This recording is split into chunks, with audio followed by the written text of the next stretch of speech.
Welcome to the Evergreen Thumb, episode 77. My guest today is Julie Banken. Julie is a certified bug lady with a master's degree in both entomology and education. She loves the insects as much as the plants in her yard and has made it her mission to inspire others to feel the same. She has taught science in the classroom and outdoors and is grateful for the opportunity to continue teaching and learning as both a master gardener and as a Xerces Society ambassador. Julie is especially interested in garden ecology and the benefits of returning native plants to our community's landscapes. Look for her gardening column published monthly in the Wenatchee World. Julie, thanks for joining me today. Welcome. Thank you. I'm really happy to be here. Thank you for inviting me. So can you start off by telling us a little bit about your background and how that has shaped your perspective on how you garden? Sure. So I'm a certified bug lady. I've got the paper to show it. I have a master's degree in entomology from WSU. Then I went into education. And now, as a master gardener, I get to teach people about insects, which is kind of my secret mission. I love TED Talks. And one of the goals of TED Talks is to present ideas worth sharing. And so an idea I have is, what if instead of raising gardens for plants, we raise gardens for insects? And that has kind of informed my way of gardening. And that's how I hope that other people will come to see gardening and what they do as gardeners. So what is it about insects that made you decide you want to garden for them rather than just for the plants? Well, plants are amazing, first of all. It's not that I don't like plants. There are so many interesting things that they do. And, of course, they're beautiful. But the insects, once you learn a little bit about insects, it's hard to stop. They really are an incredible addition to the yards that we have. And the more you learn about them, the more fascinating they get. And I know that in just our culture, we grow up being told that bugs are creepy crawlies or, icky things that we need to get rid of. But really, they are probably the most important group of animals that we have on this planet. And we just need to rethink the idea that insects are problems. One thing I know, as a master gardener, I've really enjoyed helping in the plant clinics. And a lot of times you get these questions. The people will bring in an insect, or they'll send you a picture, an email, and say, what is this bug? And then part two is, how do I get rid of it?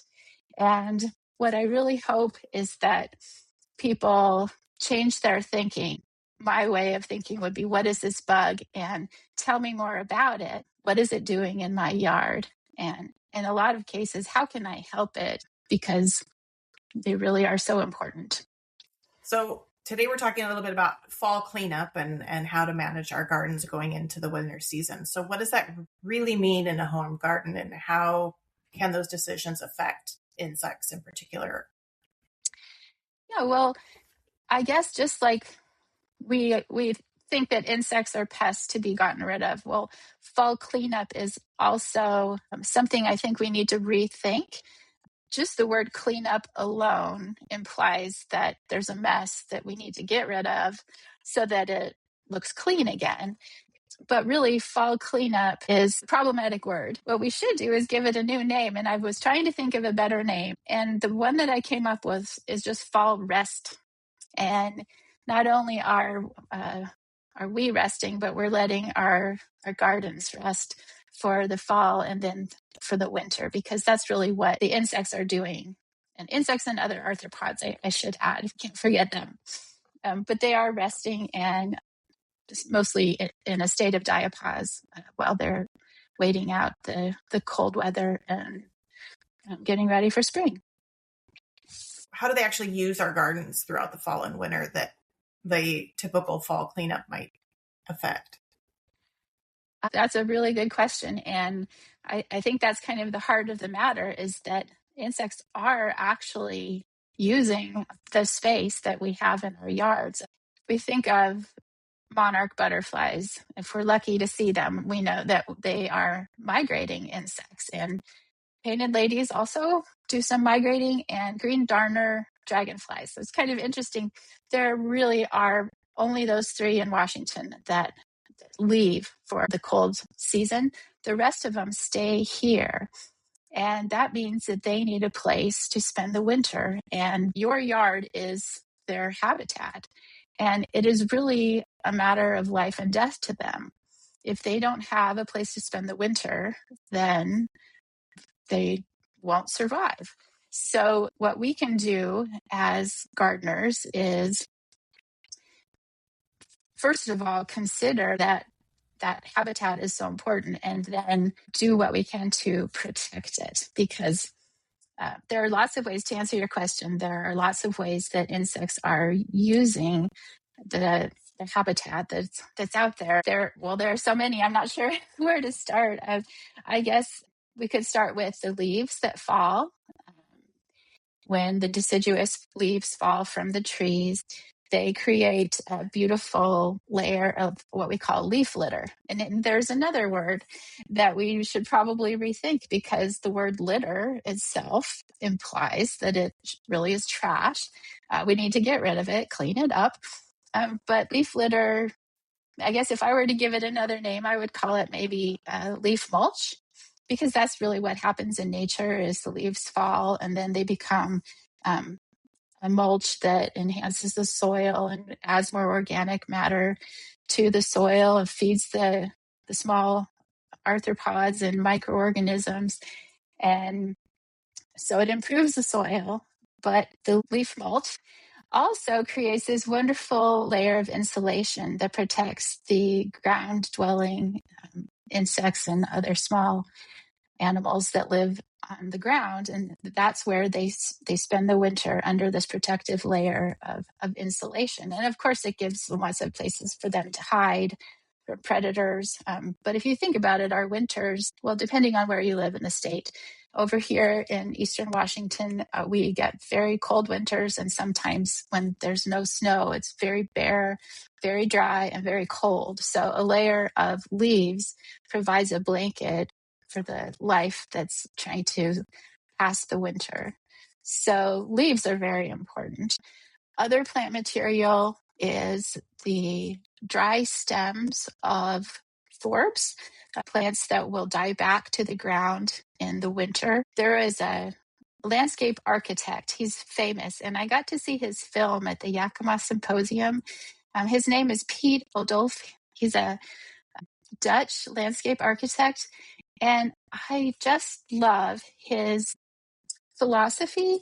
And he chooses plants in his landscaping that are beautiful all year long, not just in the spring or in the summer when they're flowering, but they're beautiful from spring all the way through the fall when they die.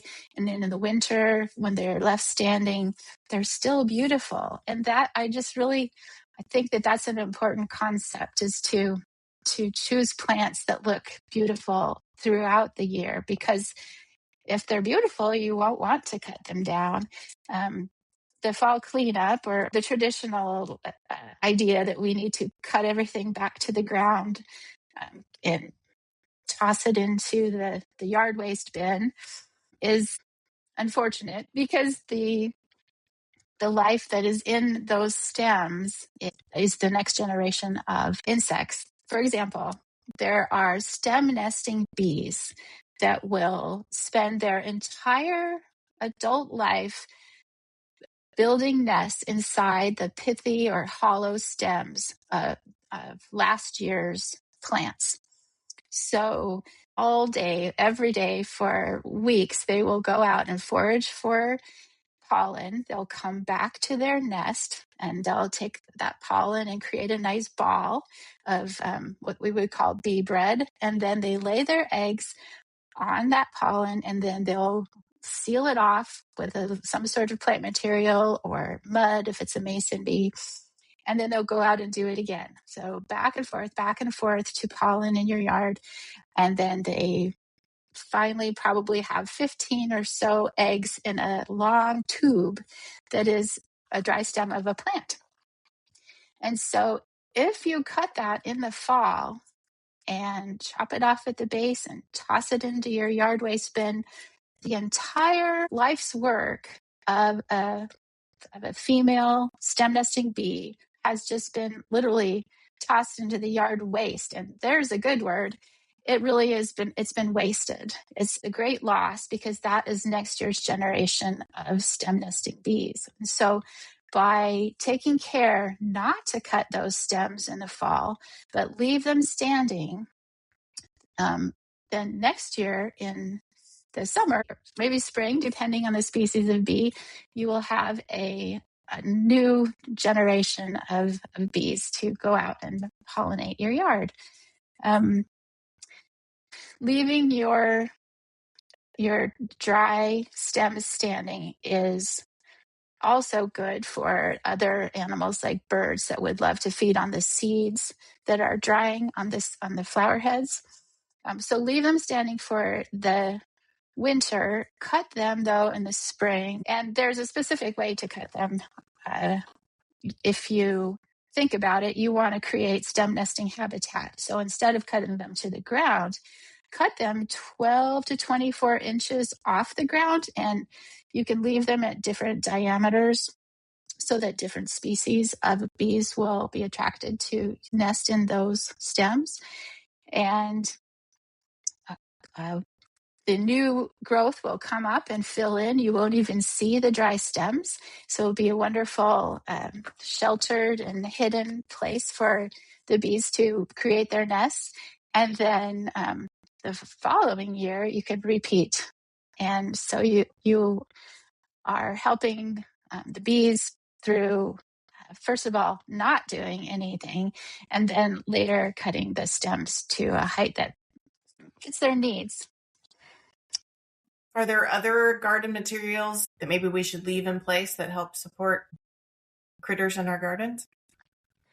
Yeah, in fact, if you think about it, the more diverse your habitat, the more diverse the life will be in your yard. So besides leaving a layer of leaf mulch and leaving the stems up, you can also add things to your yard like rock piles or wood piles, or even you can bring in a piece of a log. Water features are nice, something not too deep. That is nice to have if it's hot and dry. And if you're thirsty, then the insects are probably thirsty too. Take care, of course, with mosquitoes. You want to change any dish of water that you have so that it doesn't become a mosquito home. One thing I should say about leaving the leaves is that it is hard to leave the leaves everywhere in your yard. And if you have, a couple of inches of leaves that become matted and wet, they can block the sunlight and prevent the grass from growing back again well in the spring. So you don't want to have a super heavy layer of leaf mulch over your turf grass. A little bit is okay, but too much can be a problem. And also, if you have dogs, like I do, you probably need a clear space so you can clean up after them. And when there are lots of leaves, it is difficult. So I think what we can do is make a compromise with Mother Nature and give space to the yard that we do use. And we need grass too, but also be sure to leave space for Mother Nature. There was a really cool study. There was a graduate student, I think in Maryland, and his name was Max Ferlauto. And he had the most elegant PhD project. He said that he did yard work for his PhD. And what he did is, we have this idea, well, leave the leaves is important because the insects need it. Well, he actually tested that. And so his graduate work was testing the difference between the number of insects that emerged in a yard that had the leaves untouched versus the number of insects that emerged in a yard where they raked them up. And so he found that there were 18,000 insects and other small arthropods per square meter that emerged over the following season. So if we leave even a small patch of leaves in our yard, we don't have to leave the whole thing completely untouched. We can tidy, we can tidy some of it and still make a huge difference. And I just think that's such a wonderful way of showing that there really is truth to the idea that we should leave the leaves. And another question people often have is, how long do I have to wait before I can rake the leaves? And the answer that he found in this study was that insects continued to use the leaf litter or the leaf mulch throughout the whole summer. They would actually go back to the leaf litter and they would lay eggs in the leaf litter. And so more insects would come out of it. And so it never ended. So it's kind of not the answer people want, because most people want a date, yes, or a temperature. You can rake the leaves when the temperature hits this certain number and then you're set and you don't feel bad, right? But unfortunately, that leaf litter is actually really important all the time. So just make a compromise with Mother Nature and leave the leaves where you can and rake them where you must. I think that's really good advice and a good result from scientific studies. Yeah, that's pretty amazing. I mean, a square meter, that's like 10 square feet. And that's a lot of insects in that space. It's a lot of insects and just the multi-generation. Yeah, and he said he didn't even count some of the little tiny ones like springtails and things. But there is a lot of life that we don't even see. I mean, number one, most of it's camouflage because, that's to the insect's advantage to not be seen. Number two, it's very small. Often we don't see the bees that are a few millimeters or moth chrysalises that look just like the dead leaf that they're attached to, or some caterpillars look like bird dung intentionally. That way they're hidden from their main predator. So yeah, leaving the leaves is important, but I certainly understand because I have to rake them away. But instead of chopping them up with your lawnmower, because that chops up the insects too, instead of doing that, what you can do is you can rake them off to the side and put them in your flower beds, or you can use a leaf blower if you don't mind the noise. But what I do is I just rake the leaves off to the side and let them settle. It's good if they're wet. If they're dry, they'll blow around. But I let them settle, and then they do become next year's mulch, and keeps the weeds down, keeps moisture in the soil, and of course adds really good organic matter and nutrients. You talked about ground nesting bees, insects in the leaf litter. What about some of, like you mentioned, the chrysalis for like moths and butterflies, or what are some other insect activity that we want to maybe be aware of when we're out in the fall? Well, there's no one way that insects overwinter. Some are adults, some are larvae, some are still eggs. Often they're in their cocoon or chrysalis, so they're pupae. There's no one way. It just depends on the species. It would be nice if we could say they're all eggs, but they're all different.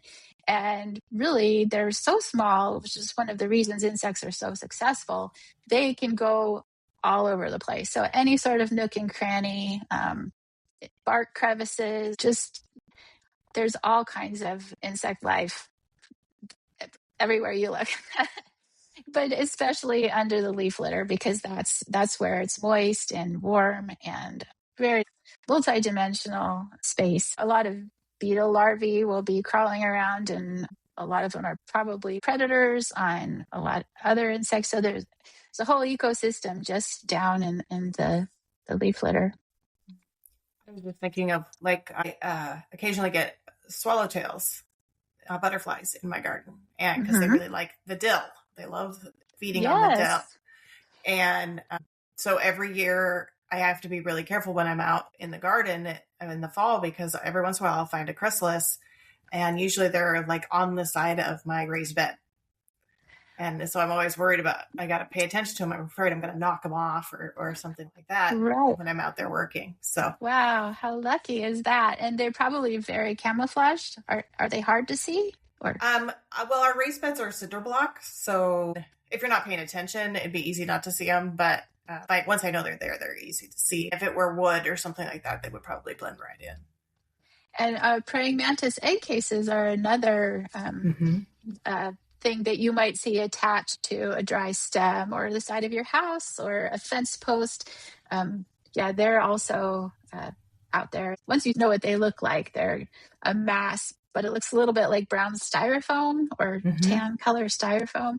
Once you recognize them, it's pretty exciting when you know that they're out there because they are really good garden helpers. Yeah, I do find those once in a while too. Oh, how exciting to see a butterfly chrysalis. I wanted to answer your question again about things that are happening in the winter under the ground. My son and I were digging potatoes one year. We had left the potatoes. It was one of the warm falls that we've had, and so we left them. And it was probably the end of October when we dug up the potatoes. And right next to this beautiful red potato was a bright yellow ball of fur. And I had no idea what is this. And then we looked, it was a bumblebee. And that made no sense to me because it was a bee. Why is it under the ground? And so I looked it up, and sure enough, bumblebee mated queens are called foundresses, and they spend the winter a couple inches under the ground all by themselves in a state of diapause, like hibernation.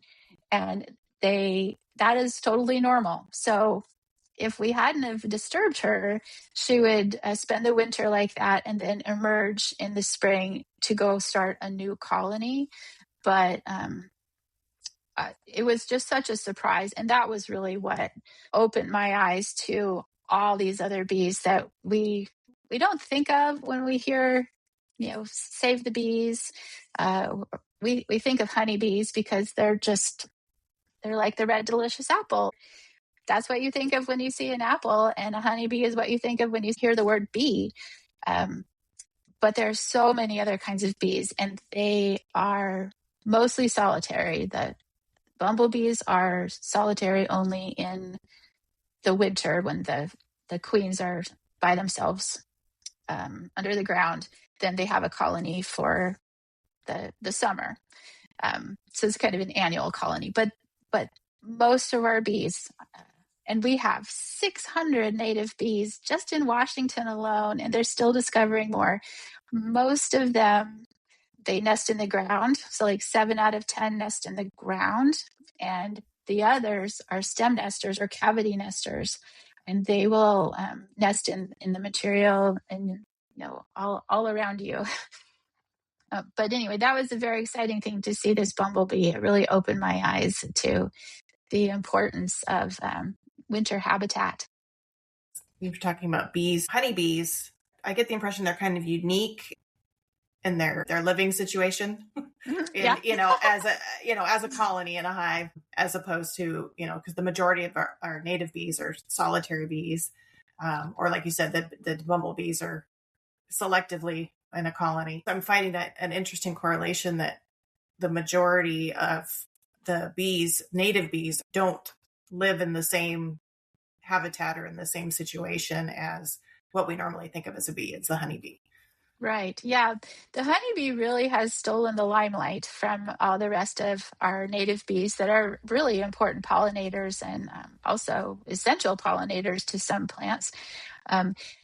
The honeybee is not native. It came from Europe with the early colonists in Jamestown. And it is also the only bee that makes honey. And the reason for that is they don't go into a state of diapause. They don't hibernate during the winter. They actually, they stay very active, but what they're doing is they're feeding off of honey. It's their energy reserves. That is what sustains their colony as they stay warm by vibrating their wings. They have the queen in the center, and they form this basketball of bees around her, and they vibrate enough to heat the hive up to like 90 degrees. It's really incredible. That's why honeybees have to have, number one, a lot of bees, and number two, a lot of honey in order to feed all these bees that are keeping the queen warm. And the queens can live like 7 years under normal circumstances. That would be a healthy colony. But all the rest of the bees, they don't live through, well, they live through the winter. See here, I'm doing it too. They are very much alive. They just aren't active during the winter. They are waiting for spring, either as adults or as either larvae or pupae, depending on the species. That's why I get kind of tongue-tied, is because there's so many different bees and so many different ways to do it, but they're mostly, underground, waiting for the warm weather to come out. So something you said about the pollinators and how some of them are specific to a plant, a native pollinator. So how do native plants support the insect life cycles beyond just the summer bloom? Oh, that is such a good question. We have imported plants from all over the world because they're beautiful, they have wonderful flowers, and also because a lot of them, like insects, just don't eat them. It's really amazing. You can have this plant in your yard that insects don't touch, like English ivy. Nothing can eat it. That's because it came from somewhere else, and the insects that would naturally eat it aren't here. So the plants that we have brought in as ornamentals are not feeding the ecosystem. They are just plants. The native plants have evolved over thousands of millions of years with insects that are native too. And so they've developed relationships that are very unique, and they're very dependent upon each other. And just like we can't eat the rhubarb leaves and we can't eat tomato leaves, though the plants have chemicals in them that protects them from being eaten. And a lot of the plants that we have imported are inedible to a lot of our native insects. So it's really important to have the native plants so that they can feed the native insects. And the native insects are also pollinating the native plants. In some cases, they're very specific to what plants they can pollinate. Some are generalists, but in some cases, they're very dependent upon each other. So what are a couple of really easy actions that gardeners can take to provide pollinator habitat for the winter? The easiest thing to do is really nothing, right? I mean, if you think about it, if instead of fall cleanup, if you call it fall rest, well, just sit back and relax, because now it's fall time and everything is quieting down, and you are actively, intentionally providing habitat for insects and other arthropods to pass the winter. So sometimes you might need to put a sign up so your neighbors know you're doing this on purpose. And put up a sign that says, leave the leaves, pollinator habitat. And I think people are starting to recognize how it's actually beautiful when you see a very natural looking yard and you see all the life that comes to it. Then you see the true beauty of having a natural space all year long. So that's one action is no action. And then other things you can do, like I said, if you do need to rake the leaves in some parts of your yard, just save them and tuck them away in other places around your yard. Cut the stems in the spring, and you can save the stems too. Don't toss them into the yard waste, because they might be occupied by native bees. So just save them for a while until the middle of summer, and You can even cut them and make them look all very neat and tidy. Do you have any final thoughts before we wrap up? Well, I think it's important to know that beyond insects, the entire ecosystem depends on the insects that are in our yards. And as gardeners, we actually have a huge opportunity to make a difference in the wildlife that is all around us. If you think of how many homes we have now, our urban footprint keeps growing and growing, but that doesn't mean we have to take away the habitat entirely. We can add native plants and create habitat that still gives insects a home. It's important not to use pesticides. That is, that's a whole nother podcast, I think. But Doug Tallamy is an entomologist who has written really good books. So I really recommend looking into his books. One of them has inspired me so much. He has found that 96% of our songbirds and birds that live on land need to have insects to live. And we think, well, they eat seeds. Why do they need insects? But it turns out that they actually, even if they eat seeds as adults, they need to have caterpillars, soft-bodied insects, spiders, to feed to their young, because they're protein filled, they're soft, and they're easily digestible. And I looked it up, and one nest of chickadees requires something like 6,000 to 9,000 caterpillars, which blows my mind, because I don't see that many caterpillars around here. So that must mean in order to have one nest of chickadees, there are that many caterpillars at least. So birds really need a lot of food in order to raise one nest of their babies. So we really do have this important role by allowing insects to exist, and actually going beyond that to encourage them to exist. We are doing a favor not just to the insects, but to the birds as well. And then it just keeps going from there. So we really have an important role, and every one of us can make a difference. Thank you so much for being here. This was great information. It's my pleasure, and thank you so much for having me.